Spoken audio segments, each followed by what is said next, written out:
is Allison Warner, and I'm the Chief Editor of Orthodontic Products. Welcome back to In the Sterilization Room with Jackie, where we talk with infection control and prevention expert Jackie Dorst about what you need to know as you... Well, is there anything else, switching gears a little bit, is there anything else that came out in the last... Yes, there is. As we've talked about infections and looking at infections from employees and from patients with it, and those N95 respirators. During the PPE shortage, the big question has been, can we sanitize this? Can we reuse N95 respirators?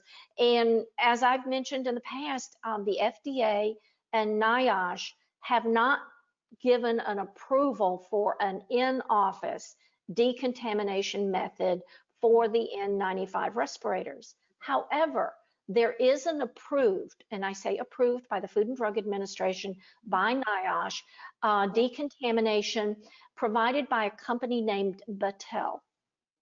And Battelle has a number of facilities throughout the nation where they have these very large vaporized hydrogen peroxide units that have been tested and validated that they will decontaminate an N95 respirator. And through government assistance with it, that decontamination is now available to dental and orthodontic practices at no charge. Oh, okay. So the orthodontic practice could go to the Battelle website, and if we can put the link up, then that'll give them the information to go to. And you'll need to register their orthodontic practice for it, and you will get a registration number. And then the method for shipping them back, it takes about a week turnaround time.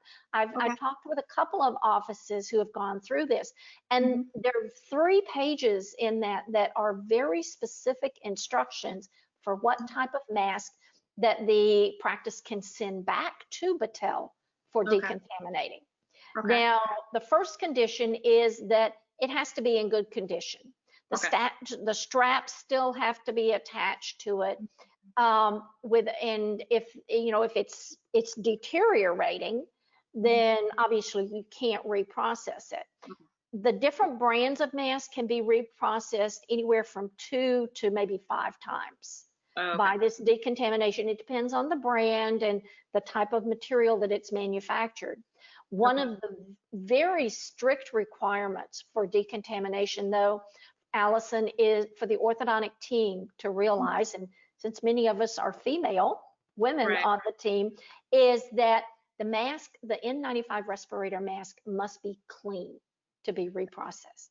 That means it cannot have any face lotion, no sunscreen, no lip gloss, no lipstick, nothing that could rub off on the inside of the mask.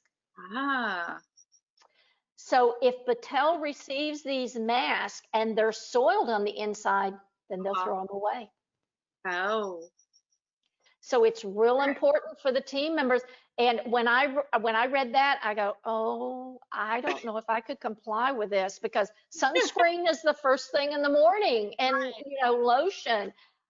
So having a naked face to be able to wear these masks, no chapstick, no moisturizer, because any oils that can get on the inside of the mask will hinder or prevent decontamination. So that's one of Battelle's requirements. And then you'll have to, the office will have to write, and there's specific instructions on the Battelle website, very detailed instructions that you can download, print out, and you've got to identify them by the team member's name. So if Jackie Dorst sent her mask in, I'm going to get Jackie Dorst's mask back. It's not that it's decontaminated and you could use anybody's mask.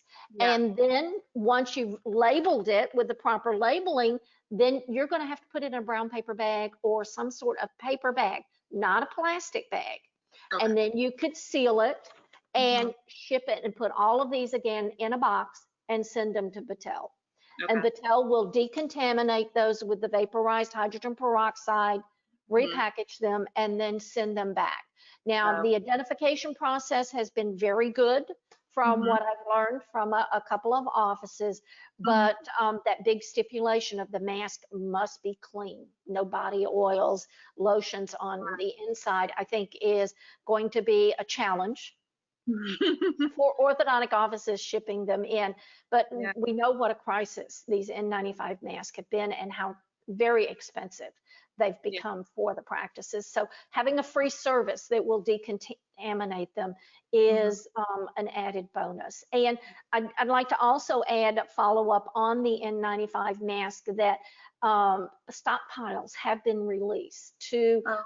either the dental association Mhm. in different states or to the health department, depending on what their distribution is. So some of the doctors, the orthodontist, you may receive letters even from 2 or 3 from maybe a FEMA or the health department in your area saying, Mhm. we have some N95 respirators. We understand that the dental profession is available, considered critical care for Right. those N95 respirators, and you can make your request for a distribution of some of those.